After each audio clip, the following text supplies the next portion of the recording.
में। अब आ जाते हैं बड़ा दूसरा जो पॉइंट है, द रशियन रेवोल्यूशन। इसमें हम लोग 1914 में ज़ार निकोलस II और रशियन अम्पायर के बारे में जानेंगे। ओके, Russian empire included current day Finland, Latvia, Estonia, part of the Poland, Ukraine and Belarus. बोला गया कि अगर अभी हम प्रेजेंट दौर में हम लोग उसको देखें तो उस वक्त जो था फिनलैंड, लेत्विया, इस्टोनिया, कुछ पार्ट जो था पोलैंड का था, यूक्रेन का था, बेलारूस का था, ये सभी मिलकर जो है रसिया बना था। Majority religion was Russian Orthodox Christian which had grown out of the Greek Orthodox church. बोला जाता है कि अगर मेजोरिटी जो रिलीजन था वहाँ का, अगर उसके बारे में हम लोग जाने तो वो और रशियन ऑर्थोडॉक्स क्रिश्चियन थे लोग, जो कि एक तरीके से ग्रीक ऑर्थोडॉक्स चर्च से जो है वो निकले थे वो लोग। ओके, अब आ जाते हैं हम लोग इकोनॉमी एंड सोसाइटीज़ के बारे में। Most of the Russian population about 85% were agriculturalist. बोला है कि रसिया के अंदर में 85% जो पीपल्स थे वो एग्रीकल्चर से रिलेटेड थे। Industries were being set up which was mostly private property of the industrialist. बोला कि जितने भी इंडस्ट्रीज़ की स्थापना की गई थी उसमें से ज़्यादातर जो इंडस्ट्रीज थी वो प्राइवेट प्रॉपर्टी थी। Okay, workers were divided into group but they did unite to strike work when they were dissatisfied. बोला जा रहा है कि जो वर्कर हुआ करते थे वो बहुत सारे ग्रुप्स में डिवाइड थे, लेकिन जब उनको स्ट्राइक की ज़रूरत पड़ती थी यानी कि हड़ताल करने की ज़रूरत पड़ती थी तो सभी कोई किसी भी मामलात में जो डिससेटिस्फाइड थे वो एक जगह हो जाते थे। Okay, peasant had no respect for nobility very unlike the French peasant. बोला कि जो नोबलिटी होते थे उनको कोई रिस्पेक्ट पीजेंट्स लोग नहीं करते थे, बिल्कुल उसी तरीके से जैसे फ्रेंच रेवोल्यूशन में पीजेंट्स का जो था वो हाल था। Russian peasants were the only peasant community which pulled their land and their commune divided it. बोला गया कि जो रशियन पीजेंट थे उसमें जो पीजेंट लोगों की कम्युनिटी थी वो लोग अपनी ज़मीन को ले लेते थे, अपने कम्यून के जो उनकी कम्यून थी वो डिवाइड करती थी। कम्यून यहाँ पर है उसको मीर कहा जाता था।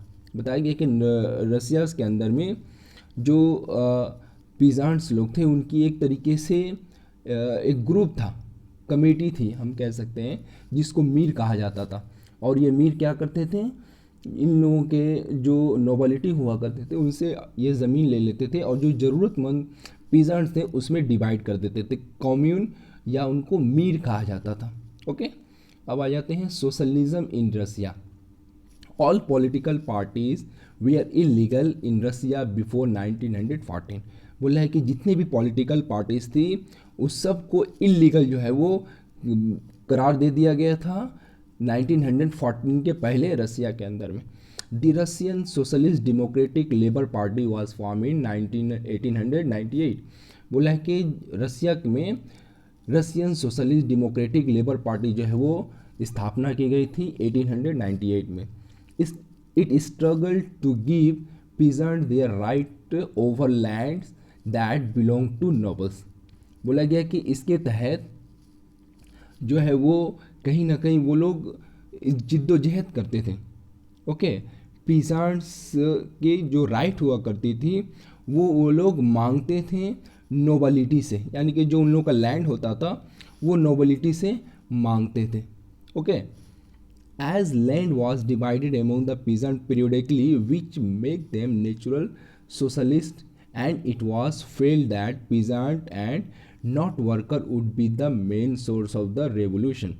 बोला जाता है कि जैसा कि लैंड जो है वो डिवाइड कर दिया जाता था टाइम टू टाइम पीजेंट्स लोगों में, जो कि बताया जाता था कि ये लोग जो है वो नेचुरल सोशलिस्ट है रसिया के। और ये भी माना जाता था कि रसिया के जो पीजेंट हैं वो वर्कर्स के एक तरीके से कह सकते हैं would be in the main source of the revolution. और बताया जाता है कि यही लोग मेन जरिया हैं रसिया के अंदर में रेवोल्यूशन के लिए। Okay, but Lenin did not agree with this as he felt that peasants were not one social group. They, the party was divided into Bolshevik and Menshevik. लेकिन जो बताया गया कि लेनिन था वो ये नहीं मानता था कि पीजेंट्स जो है वो एक तरीके से कोई सोशल ग्रुप है, ओके। यानी कि वो मानता था कि इन लोगों का जो सोशल ग्रुप है वो कुछ है ही नहीं, ओके। और बताया गया कि उनकी जो पार्टी थी वो दो ग्रुप में डिवाइड थी, जिसको बॉल्शेविक और मेंशेविक कहा जाता है। देखिए यहाँ पर कहने का मतलब है कि पीजेंट्स को लेनिन जो है वो ये नहीं मानता था कि ये लोग सोशल ग्रुप का हिस्सा है। क्यों नहीं मानता था? कि बताया गया कि पीजेंट्स में कोई ग्रुप ही नहीं हो सकता है।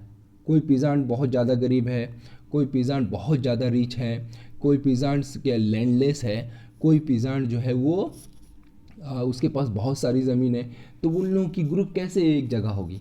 लेकिन अगर वर्कर की ग्रुप करें तो सभी वर्कर हैं, काम करने वाले हैं, डेली वेजेस पे वर्क करते हैं, यानी कि वर्कर को एक जगह किया जा सकता है, लेकिन पीजेंट्स को एक जगह नहीं किया जा सकता है, okay. Hopefully you have got it. अब आ जाते हैं हम लोग दी 1905 रेवोल्यूशन, जिसको ब्लडी संडे के नाम से भी जाना जाता था। रसिया वाज एन एटोक्रेसी, बोला जाता है कि रसिया में जो था एटोक्रेसी था, यानी कि रिच लोगों की जो था वो वहाँ पर बहुत ज़्यादा थे। The tsar was not subjected to parliament, बोला है कि जार जो था वो एक तरीके से पार्लियामेंट नहीं चाहता था, okay. Liberals wanted to end this state of affairs, बोला है कि लिबरल जो थे वो ये जो स्टेट था यानी कि जार के अंदर में उसको वो लोग ख़त्म कर देना चाहते थे। They work toward demand a constitution during the revolution of 1905, बोला है कि 1905 में ये लोग जो थे वो ये लोग जो काम करते थे वो लोग डिमांड करते थे कि हमको एक अपना कॉन्स्टिट्यूशन चाहिए, ओके। अब आ जाते हैं bloody Sunday. The price of essential goods rose so quickly by the 1905 और 1904 that the real wages decline 20%, बोला गया कि जो प्राइस था, जो ज़रूरत के सामान थे, वो 1904 में उसकी जो कॉस्ट थी वो बढ़ गया था, यानी सामान का दाम जो है वो बढ़ गया था, और उनकी जो डेली वेजेस थी वो भी 20% घट गई थी उस वक्त में। During this time 4 members of the पुतली लॉव आयरन वर्कर्स, बोला कि जो 4 मेंबर थे पुतली लॉव आयरन वर्कर्स जो थे वो वे डिसमिस, उनको जो है डिसमिस कर दिया गया था। Action was called for over 110,000 worker in the Saint Petersburg went on strike demanding a reduction in the working hours and increase in the wages. बोला गया था कि जो 4 वर्कर्स को डिसमिस कर दिया गया था, उसके एक्शन में क्या हुआ, 1,10,000 जो वर्कर्स थे वो सेंट पीटरबर्ग में जो है वो स्ट्राइक पर चले गए और डिमांड कर रहे थे कि हमारी जो वर्किंग आवर्स है उसको कम करो और हमारी सैलरीज को बढ़ाओ। The procession was led by Father Gapon, बोला कि ये जो एक तरीके से मूवमेंट हो रहा था उसको फादर गैपोन जो है वो लीड कर रहे थे। This प्रोसेसन was attacked by the police and Cossacks, बोला गया कि जो पुलिस थे उन्होंने इस प्रोसेसन के ऊपर अटैक कर दिया, और कोसैक्स यानी कि जो स्पेशल टाइप के गार्ड्स होते हैं रॉयल फैमिलीज़ के, उन लोगों ने इसके ऊपर अटैक कर दिया। ओवर 100 वर्कर्स वेर किल्ड, बोला गया कि 100 वर्कर जो है वो उसी वक्त जो है उनकी डेथ हो गई, यानी कि उन लोगों को किल कर दिया गया। Strike took place as a reaction, बोला है कि स्ट्राइक जो हुआ उसके अगेंस्ट में, यानी रिएक्शन हुआ इसका, चारों तरफ जो है वो स्ट्राइक स्टार्ट हो गया। पीपल डिमांड ए कॉन्स्टिट्यूएंट असेंबली, और बताया गया कि लोगों ने ये डिमांड करना शुरू कर दिया कि हमारे यहाँ कॉन्स्टिट्यूशन असेंबली होनी चाहिए। The jar allowed the creation of an elected consultative parliament और दूमा, बोला कि इस तरीके से जार ने अलाउ कर दिया कि तुम लोग अपना एक इलेक्टेड कॉन्स्टिट्यूशन पार्लियामेंट या दूमा जो है वो बना लो। The Tsar dismissed the first Duma within 75 days and announced the election of the second Duma, बोला है कि जब दूमा बना था पार्लियामेंट कंसल्टेटिव पार्लियामेंट्स बना था, उसके 75 यानी 75 डेज के अंदर में ज़ार ने अनाउंस किया कि इसको जो है डिज़ोल्व कर दिया जाए और दोबारा जो है वो दुमा के लिए इलेक्शंस हो। ओके, अब आ जाते हैं the first world war and the Russian empire. Russia, the war was initially very popular but later the support grew thin. बोला गया कि जब फर्स्ट वर्ल्ड वॉर हुआ तो रशिया के लोगों ने सभी कोई सपोर्ट किया, लेकिन आहिस्ता आहिस्ता जो ये सपोर्ट था वो एक तरीके से थिन होता गया और कम होता चला गया।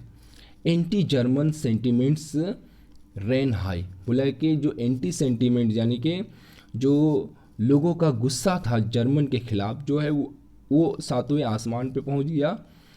Russian आर्मीज loss badly in the Germany and Austria. बोला है कि बुरी तरीके से रशियन जो आर्मी है वो लोग डिफीट हो गए, वार को लॉस कर, वार में हार गए जर्मनी और ऑस्ट्रिया के अगेंस्ट में। There were 7 million casualties and 3 million refugees in Russia. बोला गया कि इस वार का रीज़न ये हुआ कि 7 million that means 70 lakh peoples की कैजुअलिटीज़ हुई और 3 मिलियन यानी कि 30 लाख जो है वो रिफ्यूजीज रसिया के अंदर में जो है वो बढ़ गए। Okay, the war also affect the industry. बोला कि जो वार हुआ था उसकी असर इंडस्ट्रीज़ के ऊपर भी पड़ा था। There was labour shortage, labour की कमी हो गई थी। Railway lines were shut down and small workshop were close down. बोला जाए कि रेलवे लाइन को जो है वो बंद कर दिया गया था, बहुत सारी शॉप जो है वो भी क्लोज्ड हो गई थी। There was short of grain and hence of the bread. बोला कि इस तरीके से अनाज की कमी हो गई थी और लोगों के अंदर में रोटी की भी कमी हो गई थी, रोटियां जो है वो नहीं मिलती थी। इसमें हम लोग एक पॉइंट कुछ और डिस्कस कर सकते हैं कि उस वक्त जब शॉर्टेज हो गई थी, जब रशियन आर्मी जब डिफीट हो रहे थे तो वो लोग रिटर्न हो रहे थे बैटल से। जब वो रिटर्न हो रहे थे तो बिल्डिंग्स हुआ या फिर जो बहुत सारे अनाज वाले लैंड्स हुए वो सब में वो लोग आग लगा देते थे। ठीक है, ये सभी रीजन्स की वजह से बताया गया कि फूड क्राइसिस हो गया। और रसिया के अंदर में हम देख सकते थे कि जहाँ पर ब्रेड सेल होते थे यानी कि रोटियां जहाँ मिलती थी वहाँ पर एक तरीके से बहुत ही अफरा तफरी देखा जा सकता था।